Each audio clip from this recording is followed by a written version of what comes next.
But before I went to school, I became aware of this little plane that would fly over and above our village. And every time I heard this little plane flying across the ridges and valleys of where I was born, I would rush outside if I was inside the house. Yes. And I would scan the skies until my eyes locked onto this little plane. There was just something about the droning of that little plane that just seemed to connect with something very deep inside me. Yes. I wanted to be the man or woman doing whatever it was that they were doing to make this plane stay in the sky. And I began to dream that one day I would become a driver of aeroplanes. Now, I didn't know that a driver of aeroplanes is called a pilot. Yes. And but in time, I rise through the I keep rising through the ranks. Become a captain on the 737, then become a captain of the Boeing 767, then become a captain on the Boeing 777. By this time, I've caught up with my colleagues. You've caught up with I've them. caught up with them. Now we're at the same level.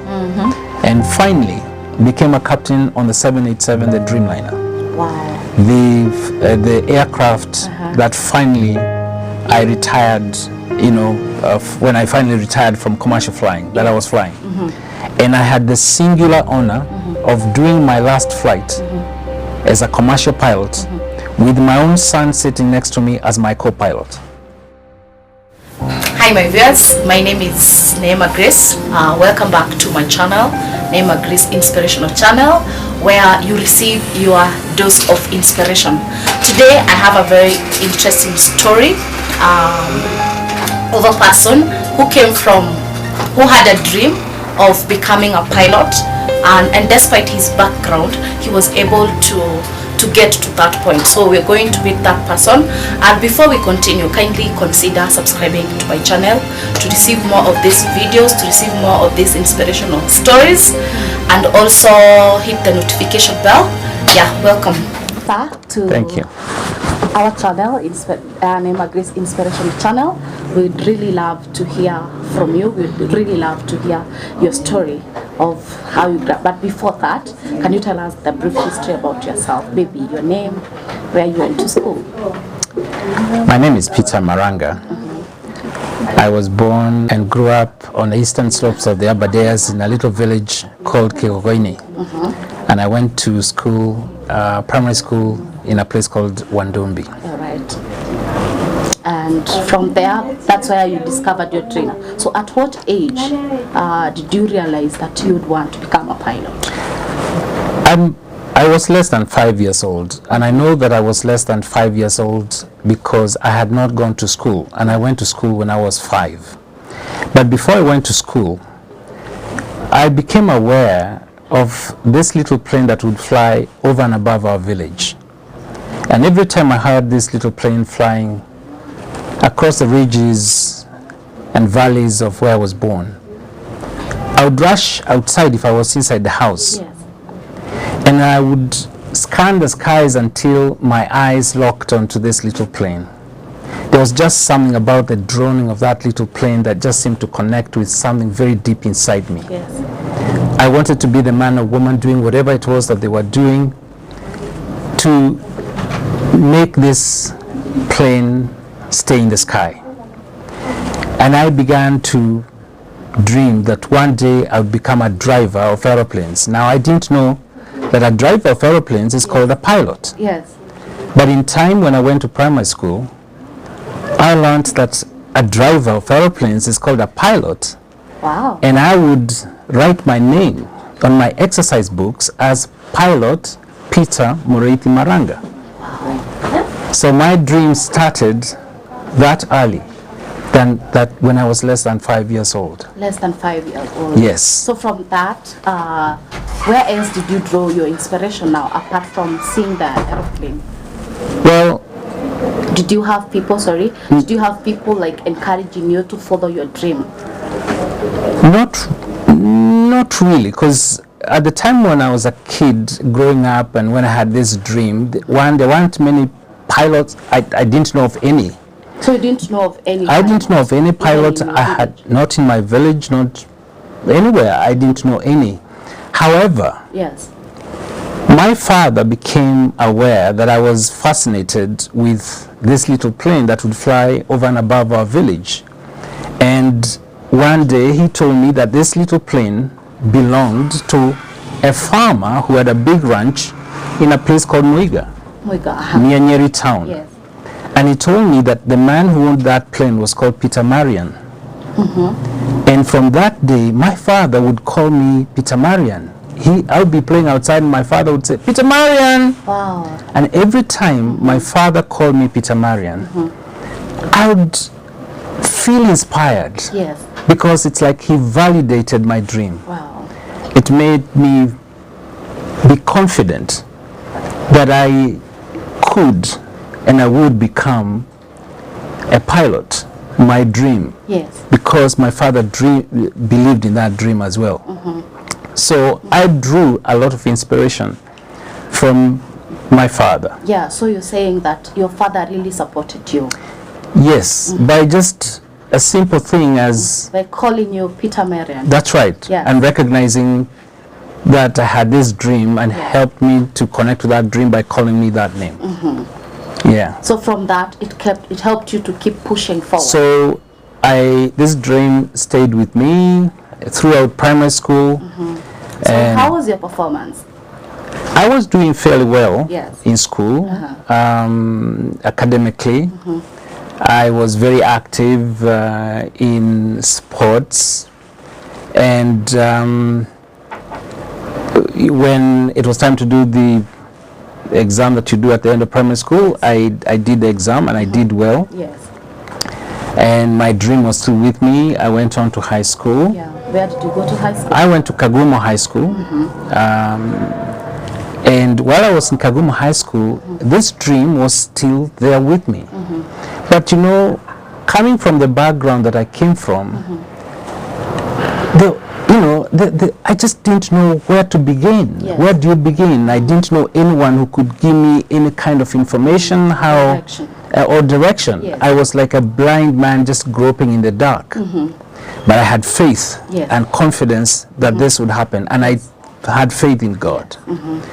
And amazingly, one day when I was in high school, I was just walking down a pathway in the school compound with a friend of mine, Yes.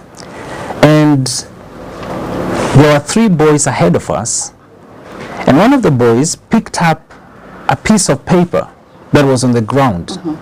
It was a torn piece of newspaper, and he picked it up, looked at it, and he said, "We have advertised for pilot trainees."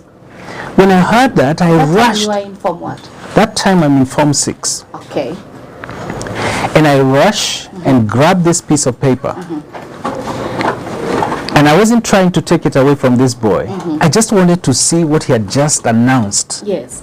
That there was an advertisement on that scrap of paper about pilot training. And indeed, when I picked it up, there it was, an advertisement by the United Nations Development Program for pilot trainees in East Africa. Yes. It was a scholarship program. And on the basis of this torn, muddy, wet scrap of paper, I went and put in my application. And a few weeks later, I get a response. And I'm invited to go for interview in Nairobi. Yes. So by this time you had not yet cleared school. No, I'm still in school. So that was the other hurdle, the other challenge. How do I get permission to leave school Yes. to go and do this interview in Nairobi? But you know, they say where there's a will, there's a way. Yes. I got the permission and went to Nairobi. But there was a problem. The interview was going to start at 8 in the morning. Yes. Now, I couldn't travel on the same day Yes. and get to Nairobi by 8 in the morning. So sorry to interrupt you. So by this time had you informed your parents about it? No.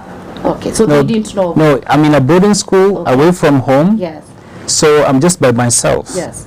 I get a permission and I'm going with All by yourself. all by myself. My parents don't know anything Yes. about it. And so I had the problem that, I'm needed in the interview very early in the morning, and it wasn't possible for me to travel the same day of the interview and make it on time. Yes. So I decided that I had to travel a day before the interview, spend the night in Nairobi, so that I would wake up closer to the location of the interview. But there was a problem. Where do I spend the night? So you did not know anybody in Nairobi? Well, I knew I had a cousin, Yes. and I knew she worked at a bank, but I didn't know what bank. I had no contacts whatsoever of how to find her. Yeah. So she is the only person that I really knew who would be of help to me. Yes. So when I left to go to Nairobi the day before, I really didn't know where I was going to spend the night. I didn't have the money to go and pay for some hotel. So I get off the bus station, what is called the Machakos bus station, Chapels, yes. and then take a walk down towards the Central Business District. I wasn't too sure where I was going. I was just using the Hilton Hotel as my beacon. Yes. I went towards the Hilton Hotel, Yes. which is right in the Central Business District of Nairobi. And I get there and I then begin to walk around, meandering. In the afternoon, I have no idea where I'm going to spend the night. And as I was walking down the street, which turns out to be Moi Avenue, Yes. I saw a Barclays bank, and just out to enter into the bank, and I did.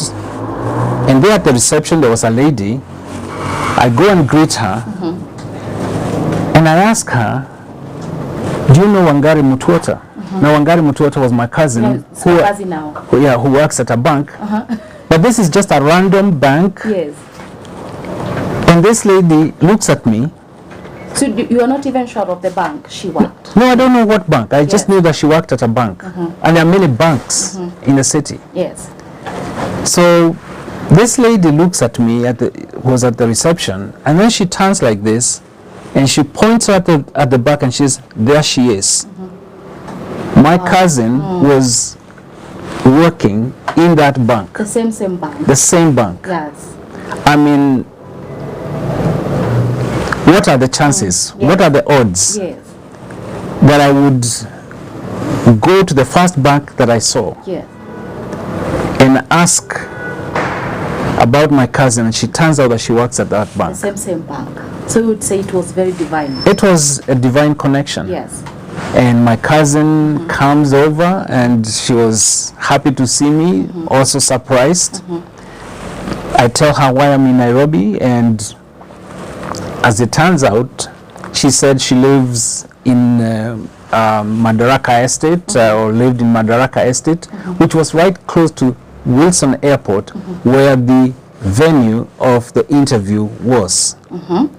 So I had a place to spend the night, and pretty close to where the interview was. would be going, would be taking place. Yes. So I spent the night at my cousin's. The following day, I walked to Wilson Airport and find the location of the interview. There were hundreds and hundreds of people who had come for the interview, who had been selected to come to this interview from Kenya, Uganda, and Tanzania. Yes. And the interview process took 5 days. So that was selected to be beneficiaries. Sorry to interrupt. So you said the interview involved Kenya, it involved Kenya, several countries? Yeah, Kenya, Uganda, Tanzania. Yeah. It was an East African project. Back in that time, Yes. there used to be what was called the East African Community. The original was East African Community. Kenya, Uganda, and Tanzania were in one sort of union, and this scholarship program was for the three countries. Yes. So from the three countries, they were going to select 20 Only people. 20. Yes. Yes, and amongst the 20. And among the 20, Yes. I was one that was selected. 20. Wow. Actually, 10 Kenyans were selected, 5 Ugandans and 5 Tanzanians. Yes. So 20 of us, and I was one of the 20 to be a beneficiary of this scholarship, pilot training scholarship. So I left high school that year. So And you we- did not clear high school? no, Oh. this was at the end of So you are my about Form to clear, 6. yes. Because that time it was like October of that year, and I was finishing that same year. So I finished, but straight after finishing high school, I went to flying school. So where was it based? I went to the East African Civil Flying School in Soroti, Uganda. So it was a full scholarship? It was a full scholarship. I went to the East African Civil Flying School, Soroti, Uganda, where I completed my private pilot license training. And after completing my private pilot license training, which we call PPL, Yes. I was sent to Britain's Air University in Perth, in Scotland, United Kingdom, Yes. where I did my commercial pilot license training with what we call multi-engine rating and something else that we call instrument rating. So by the end of that, I was a fully qualified pilot. Pilot. Which Yes. year was that? This is, I started flying training in 1975. That's when I got my PPL, my private pilot license training, So PPL is what? the private pilot license. Oh, okay. And then end of 75, I went to the UK, where at the Britain's Air University in Perth, Scotland. So I was there at the end of 75, 76, and the end of 76, I finished my commercial pilot license training. So that was end of 76. I was Yes. back in Kenya, beginning of 77, fully qualified as a pilot. Pilot. And you've already started working as a pilot? So I came back, I had the qualifications, but we were being trained to join East African Airways. All right. There was an airline back then that was owned by Kenya, Uganda, and Tanzania jointly, Yes. called East African Airways. But East African Airways broke up sometime in 1977 before we joined. So we were out of a job even before we had got into one. Yes. And we tarmacked, as Kenyans will say, for some time. Yeah. And but after some months, Okay. the Kenya government approached us and said those who would like to join the Air Force, there were opportunities in the Air Force. And I chose to join the Air Force with a couple of my colleagues. Others decided to wait until job opportunities arose Yes. in the civilian, in civil aviation. So I went and joined the Kenya Air Force and went for military training in Lanet. Was commissioned as a military officer and joined, began to work at the Air Force. And I was there for a couple of years before leaving and to join Directorate of Civil Aviation, where I was for a number of years from 1980 to 1988, and then left Directorate of Civil Aviation and joined a company called Air Kenya. So, sorry to interrupt. So, by this time, already your dream had already been realized. Now my dream has been realized. I have, I'm qualified as a pilot. Yes. I'm working as a pilot. So my job, my dream is realized. So how did your parents react to that? Well, I think it goes back to when I was leaving high school, because Yes. at the time I'm leaving high school, I've already been accepted to go to flying school. And I think that was a huge thing for my parents. For one, it was exciting for them to hear that their son has been given this opportunity to go and train outside the country. Yes. But there was also a certain amount of apprehension, Yes.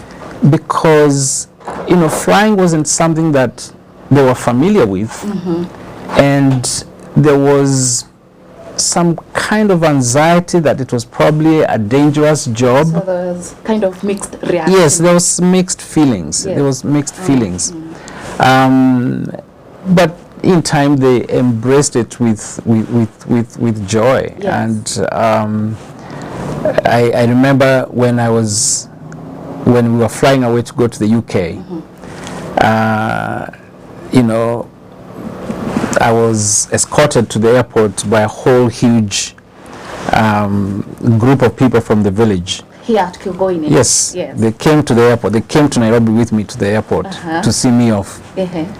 And my mother was allowed to come right inside to where I was boarding the plane. Yes.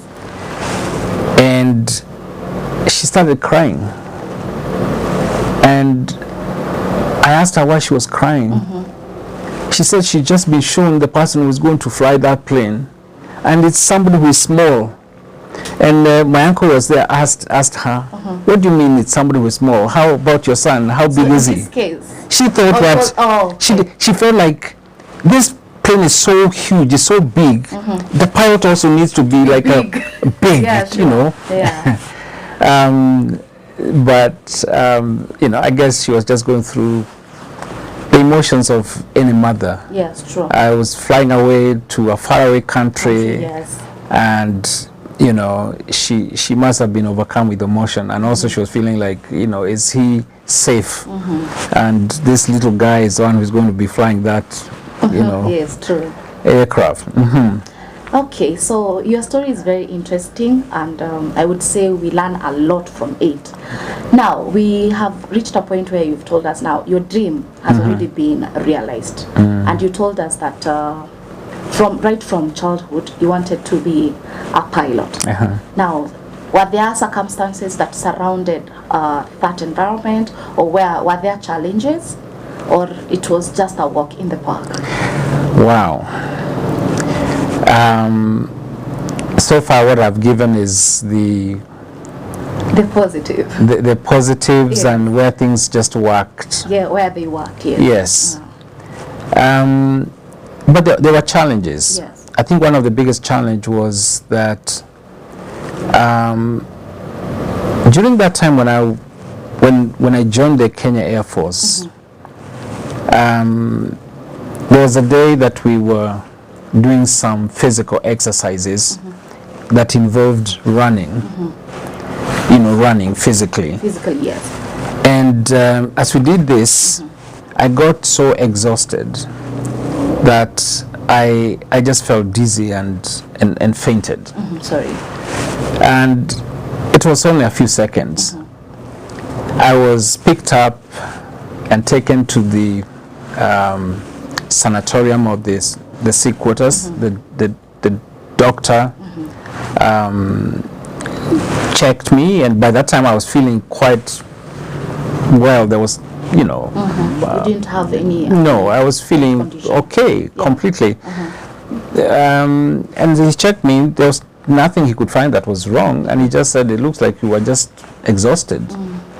But he said, it would be important to do some further checks just to make sure that all is well. Yeah. To various places to do all sorts of tests and checks, Yeah. EEG, ECG, all sorts of checks, and everything turned out to be okay. Yes. Now, but because of that incident, I was taken away from flying For some time. and I was given a desk job. And I thought this was going to be for a couple of weeks, but this went on for a month and another month, and I was getting frustrated because my heart and my passion was flying. And here I am doing this desk job, and there's nothing wrong with a desk job. It's just that my passion was elsewhere. Yeah. My passion was in the sky. And one day I remember I was given a job of stock taking. Now this means like you come to a room like this, Yeah. and you have to make a record of everything that is in here. Now, this job took me to the officers' mess. The officers' mess is where people, you know, it's like a club where people go to relax. Yes. And among other things, the alcoholic drinks. And doing this talk taking involved counting even how many crates of this type of alcohol and this type of beer, etc. And I was down there doing this, and I'm a teetotaler. I don't drink. Yes. And even back in that time, I was, you know, I wasn't Never used to drinking. drink. I never used to drink. And now I'm here counting all these bottles of alcohol, and in the sky I can hear my colleagues flying, you know, with planes. Yes. I felt so frustrated. I felt devastated. And out of a sense of frustration, I just went and wrote a letter of resignation. And I went to the commander with my letter of resignation. Being older and wiser, he tried to talk me into withdrawing that letter. Yes. But my mind was made up. Yes. I am not going to stay here. Yes. I came here to fly. I am on the ground. And he said to me, look, this has happened to other people, Yes. but at the very most, it can only take about a year, and then you come back flying. When you're that young, as I was then, a year sounded like forever. And there was no way I was going to wait for a year. After all, I had my license. And I could get, as a pilot, and I could get outside and get a job elsewhere. So I stood firm that I want to go. I want out. And I was allowed to leave. And I got out. In fact, by the time I got out, I had the promise of a job with some company that was down in Mombasa called Leisure Airways. But before joining this company, I needed to renew my license. Now, to renew your license, you have to go to a doctor, an aviation doctor, Yes. to do a medical checkup. Now, when I went to do the medical checkup, there's a form that you fill before the doctor gives you the checkup. In this form, it has many questions. Among them are questions to do with your medical history. And one of the questions asked, have you ever suffered unconsciousness? Yes. When I got to that question, I stopped. Do I tell the truth Or not. or not? Yes. And something told me, after all, this thing happened once. Yes. I was checked, they did all sorts of tests, they didn't see anything wrong. I would just say no. But at the bottom of that page, there was a statement that said, I certify that all the answers I've given on this form Are true. are true Yes. to the best of my knowledge. And I knew that there's no way I could sign that statement having lied. So I knew what to do. My conscience wouldn't allow me to lie. Yes. So I said yes. Once you say yes, that form then asks you, what were the circumstances? So I wrote the circumstances. I was at the Air Force, this and that happened, Yes. blah, blah, blah. The form goes to the doctor. You go into the doctor. The doctor did all the tests and checks, says you're in perfect shape. But because of this answer here that you've given, I'll need to talk to the doctor that handled this matter. Yes. Yes. So I cannot give you your medical certificate until I have talked to the doctor. Come back next week. So I go away and come back next week. When I came back next week, something hadn't taken place, so he asked me to come back the following week. I come back the following week, and he tells me, it's been decided that we need to constitute what we call a medical board, at least 3 doctors, to discuss this matter and then determine you know, make a determination of this case. Yes. So he told me, come back after a month, because it will take some while, you know, to get this together. Yeah. I came back after a month. I'm in Nairobi. I don't have a job. I'm having to look for a place to live with friends here and there. When I came back after a month, that board had not been constituted. So I'm asked to go back and come back after a month. Again. And before I knew it, it's not just 1 month, it wasn't 2 months, it wasn't 3 months. Almost a whole year was gone. And the matter is not sorted. And I can't get a job because I need that medical certificate. Eventually, the doctor, this same doctor that I was dealing with, told me, by the way, because this thing is taking long, why, maybe you can get a job at the Directorate of Civil Aviation. I'll talk to the Director General. He called the Director General, Civil Aviation, gave me a piece of paper, went to the office of the Director General, and I got a job. Wow. But, and I was very happy to get this job, because after a year of doing nothing, anything that comes your way, Yes. you are glad And that... it's also part of your dream.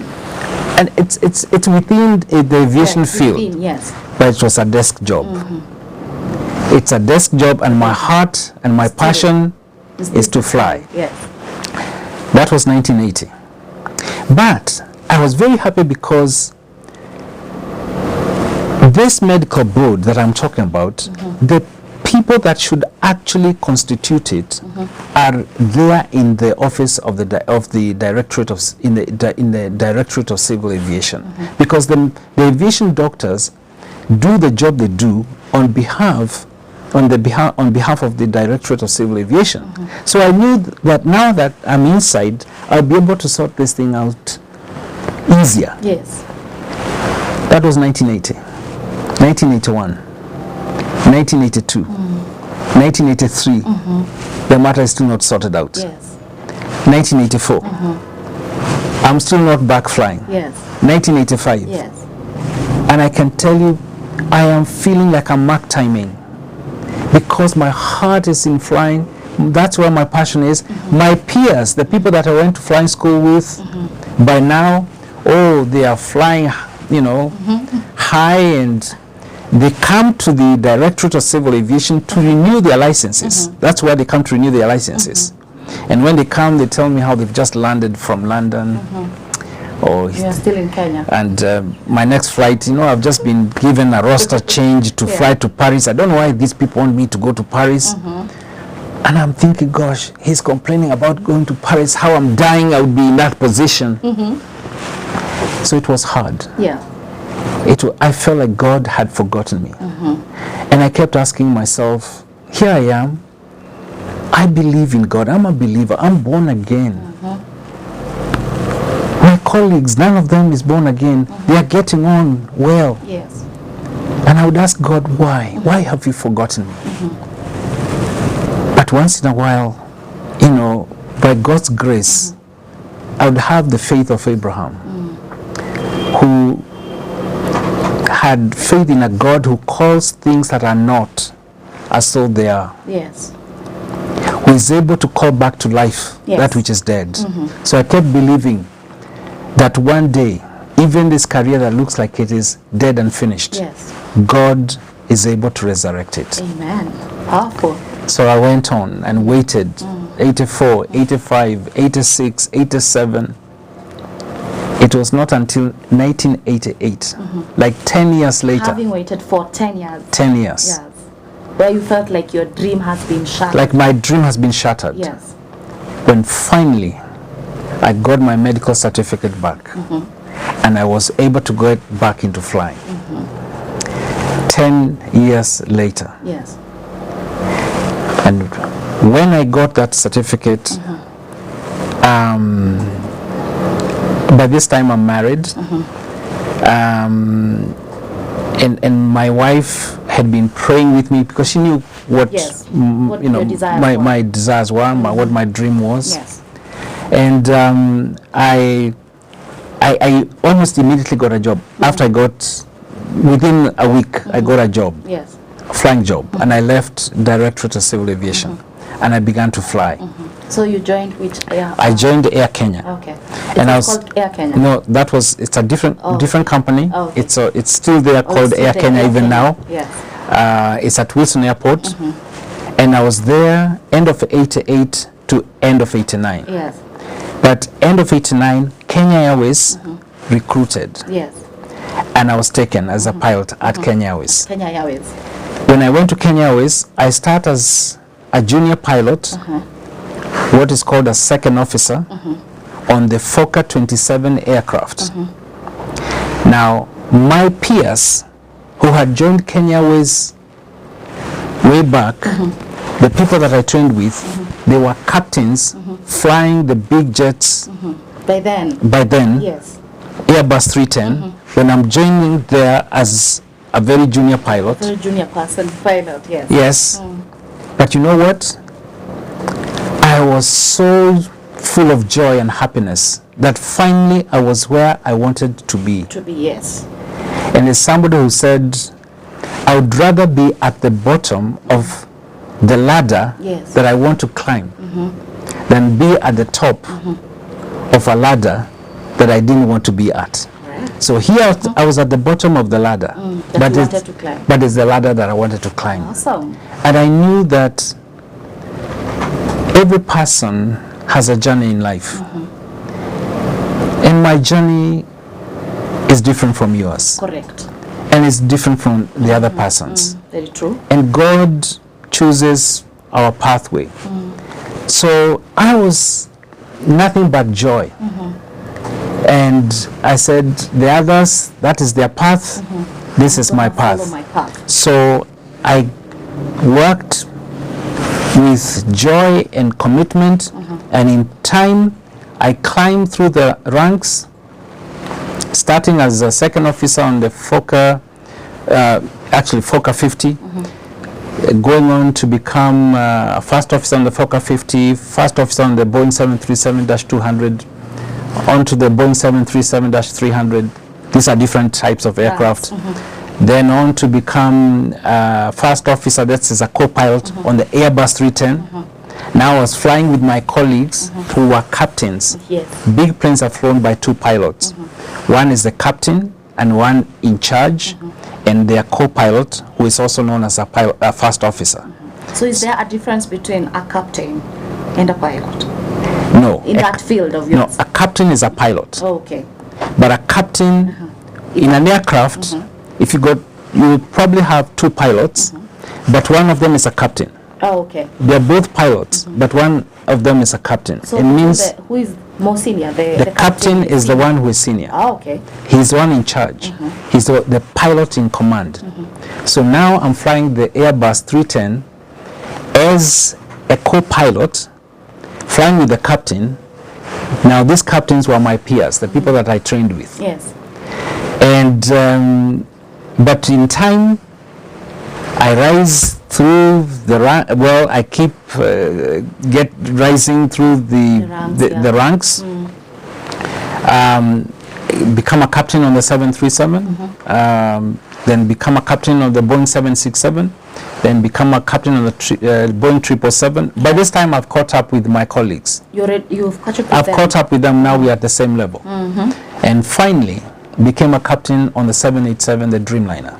Wow. The aircraft that finally I retired, when I finally retired from commercial flying, that I was flying. And I had the singular honor of doing my last flight as a commercial pilot with my own son sitting next to me as my co-pilot. Your son is a pilot. My as well. son is a pilot. Ah, so he drew the inspiration from you. He drew the inspiration from me. Wow, that's nice. That's right. So I had that honor of doing that last flight Yes. on the Boeing 787. Me as the captain and my son as my co-pilot. Wow. That's, So I lived my dream. wow.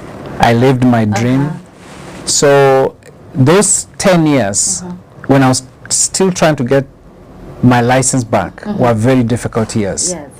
But Because I was doing something that I didn't feel passionate about. Yes. But you know, one of the lessons that God has taught me is that you should love what you are doing until you can do what you love. Wow. Whatever it is, Yeah. whatever it is that you find to do, embrace it. Yes. And do it with all your heart, with all your mind, with all your strength. Yes. And sometimes what lands on your lap may not be the thing that you're passionate about. Yes. But if that is what God has given you for now, At that time. at this time, in this season, Yes. embrace it, Yes. love it, do commit yourself to it, give yourself to it. Yes. In time, God will open the door to your passion. Yes. And to your season. And when I look back, Yes. in fact, those 10 years that I thought I was wondering why God allowed, that to happen. There are so many things that I learned during that time that I would never have learned in any other way. Yes. Because when I was working with the Directorate of Civil Aviation at that time, Yes. during those 10 years, I was sent to all sorts of places to go for training. Yes. I was sent to Cranfield University in Britain. That's where I went and did aircraft accident investigation. During that time, I was sent to the Federal Aviation Academy in the USA, in Oklahoma City, where I did airspace management. I was sent to San Francisco in California, in the US, to learn about hot air balloon flying, like Yes. those hot air balloons in the Masai Mara. Yes. I became the first Kenyan to get a commercial pilot license for balloons, and many other things that I did during that time. During that season. Yes, that season. And today, when I look back, I now can see why God took me that way. That time, it didn't make That sense. time you did not understand. No, I didn't. And I felt frustrated. But looking back today, I see things that I did that are of such great value Yes. to me this day. So today I know that even those times of difficulty and adversity that we go through, Yes. if we trust God through them, in time we'll see the reason and purpose. We'll understand the reason. We'll understand. Very powerful. That's right. Yeah, so we appreciate, and again I say your story is very inspiring. One Thank can you. listen to it time and again. Thank you. Now, I want to take you back to you as a child again. Yeah? Were there challenges like provision, maybe parents were not able to provide, Well, or everything yes. was okay? I was, the thing is, I was like many other boys, so I didn't feel deprived, but I didn't wear a pair of shoes until the day that I was going to high school. I walked around barefoot. Was it because of lack, or Because of lack. It was the norm then? Well, most kids didn't have shoes, that's true. Yeah. But one or two, there were homes where the kids had shoes. So if my parents had a little more, Yeah. they probably would have bought us They have shoes. bought you shoes. So I would say you grew up just like any other I village boy. grew up like many other village boys. Yes. When I was, the house where I was, actually that I grew up when I was a little kid, it was thatched roof, mud walls, dirt floor, Yes. no running water. You used to go to the river. We used to go down to the river to fetch water, and usually it would be some steep hill, Yeah. and on the way back you trip and the water spills, Yes. and you dare not get back home without water, so you have to go all the way back river. and fetch some more. Some more. That's right. Oh, that's nice. Yeah. So what was your reaction now that you already had a dream of becoming a pilot? Yes. What was your reaction every time you saw an aeroplane? Oh, I mean, As children, there was that excitement we used to have Yes. every time we see an aeroplane. So I'm imagining yours was more because that was your dream and that is something that you wanted to do. yes, every time I heard a plane fly, I would rush outside if I wasn't outside to look at the skies and Yes. scan the skies until my eyes connected with this plane. And I would stay with the plane until, with my eyes locked onto that plane until the plane disappeared in the distant horizon or into the clouds. It was running at the back of your mind. I wanted to see the places where this plane flew to. I wanted to see the places where it came from. I wanted to see the world, from the vantage point of the sky. I wanted to be up there and look down and see how the world looked like. In fact, there was this pine tree on our shamba, and it's very tall. Pine tree. A pine tree. Yes. And I would climb this tree right to the top and imagine that I'm flying. On top of that tree? Yes, I would climb it. It's an aeroplane. I imagine I'm in an aeroplane. Interesting. And I would be on that tree looking around and begin to see London. In and that tree? Yes, on that, out in the distance, I would say, I can see London.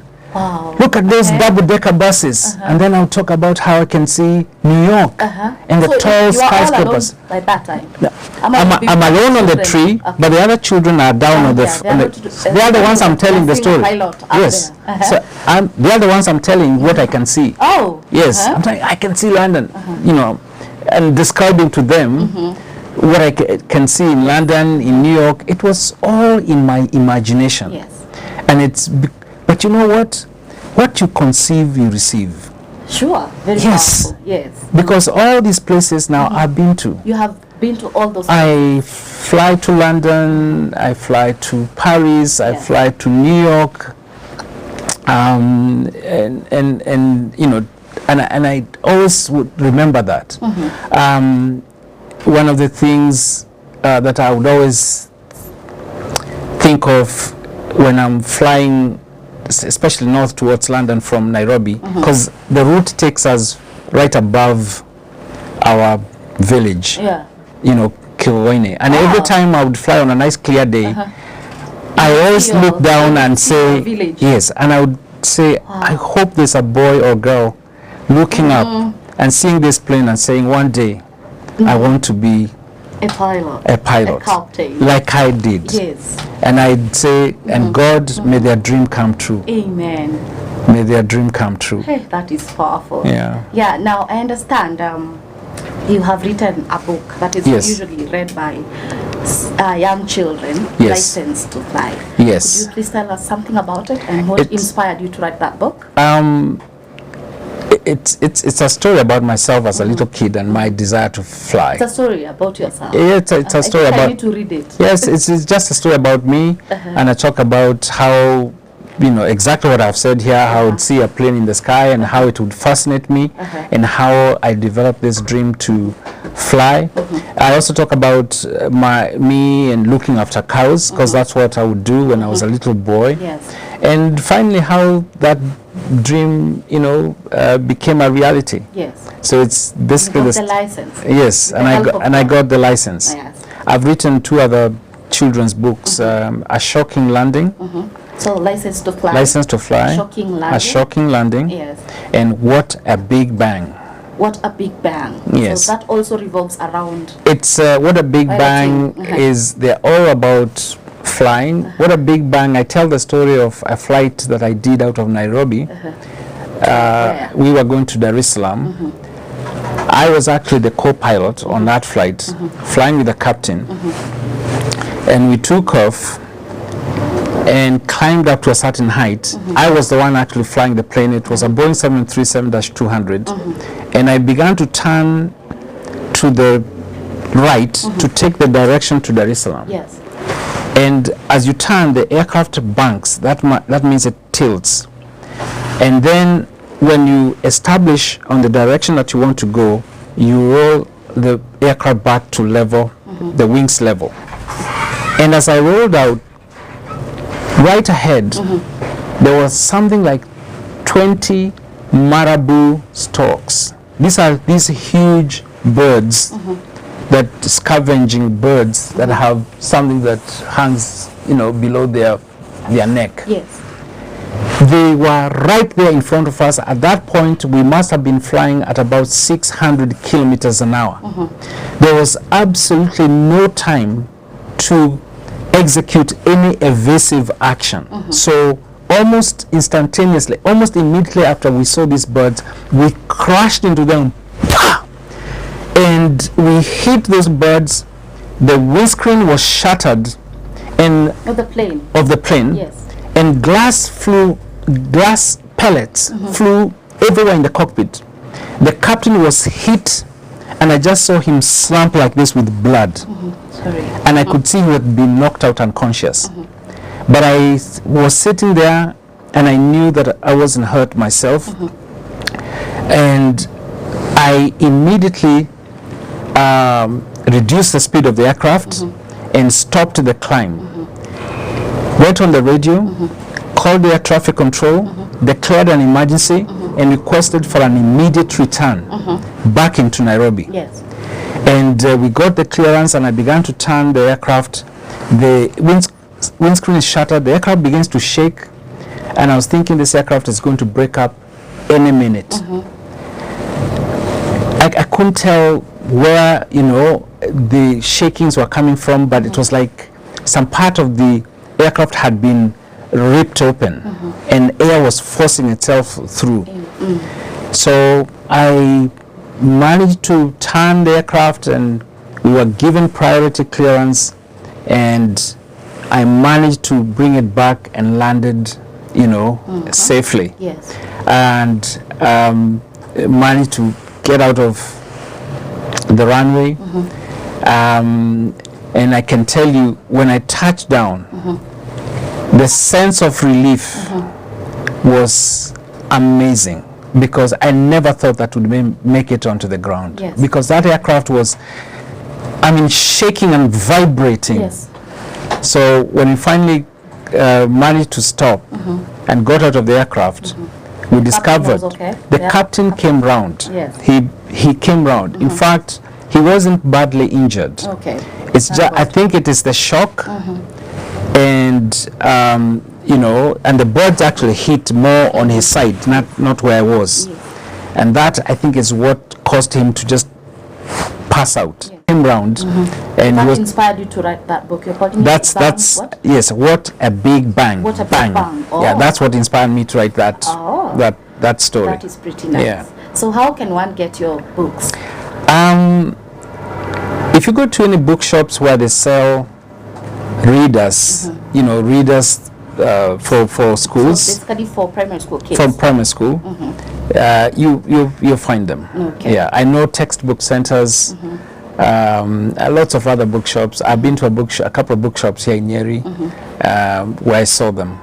That's right. They are published by Oxford University Press. Yes. Yeah. All right. And my name is given as Muriithi Maranga, Muriithi Maranga. the writer. Maranga. Maranga. That's right. Right. Wow.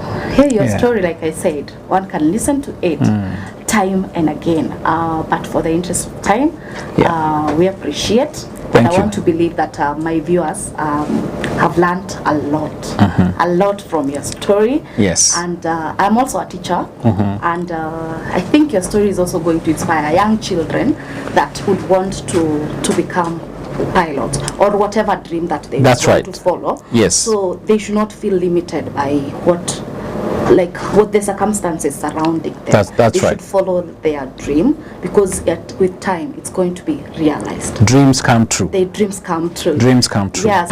Okay, now that you've told us about your story, what message do you have for that boy who is in the village, like the one that you've described, you grew up in, and maybe is aspiring to become a pilot or anything else, or even that girl? Nowadays, it's boys and girls. That's right. Yes. So what would you tell that boy? How would you advise them? And even this parent, nowadays parents are kind of like want to impose what they want their children to become. Yes. I would like to encourage that boy, that girl, to pursue their dream. Yes. And to know that where one starts from does not determine where they will end. Yes. And they can dream the biggest dream ever. Yes. No one can stop you from dreaming. Yes. The biggest dream. It doesn't matter where you're born. It doesn't matter how poor you are. you can dream the biggest dream. And dreams are free. Yes. Dreams don't cost anything. Yes. They will cost you to achieve them. Yes. And they will Dreaming is free. But dreaming is free. Yes. But they will cost you determination. They will cost you discipline. Yes. They will cost you patience. They will cost you hard work. Yes. They will cost you effort. So if you are ready to work hard, if you are ready to stay on course, your dreams will come true. Amen. And nothing can hold you back.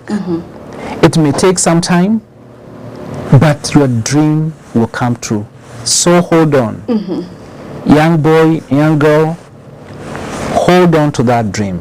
Pursue that dream. And never allow your circumstances, the circumstances where you were born into, to hold you back. Yes. No. And what the circumstances that you are in today, that's a season. Yes. And seasons come and go. Yes. And I'll talk to the parents and say, support the dreams of your children. Yes.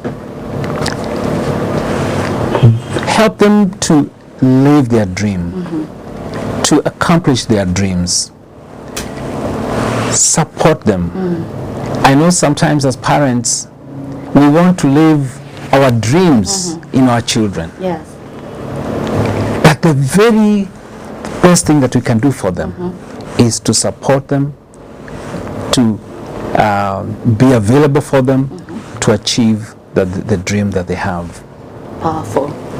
And if you do, those children will look back and speak with such sense of pride, like I speak about my own father, Yes. who would call me Peter Marian, Yes. which validated my dream. Yes. And I speak that with pride. That alone gave me so much confidence that I can become what I wanted to become. Yes. So support your children in their dreams. Thank you so much. Thank you. Very powerful. So maybe you can give us your parting shot or tell us what would be a concluding remark? I think So I'll like just, summarizing your entire journey and Yes. this far that you have come. I will just conclude by saying that dreams do come true. Yeah. And God is a dream giver. Yes. If you have a dream, pursue it. There may be disappointments along the way, Yes. but don't lose sight of your target. Persevere. Yes. In time, that dream will be actualized. Dreams do come true. Wow. Dreams do Do come come true. true. We shall still follow Yes. our dreams. That's right. Mine did, yours will. Yes. Amen. Amen. So you would probably, people would like to reach out to you on social media. Yes. Where can they find you?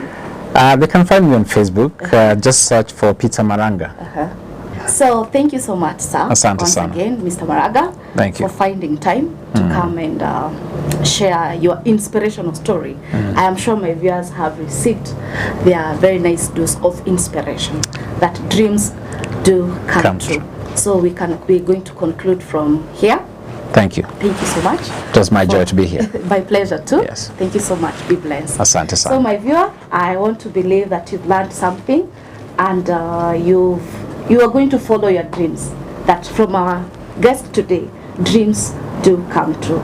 So see you in the next video. Remember to subscribe, like, share and comment.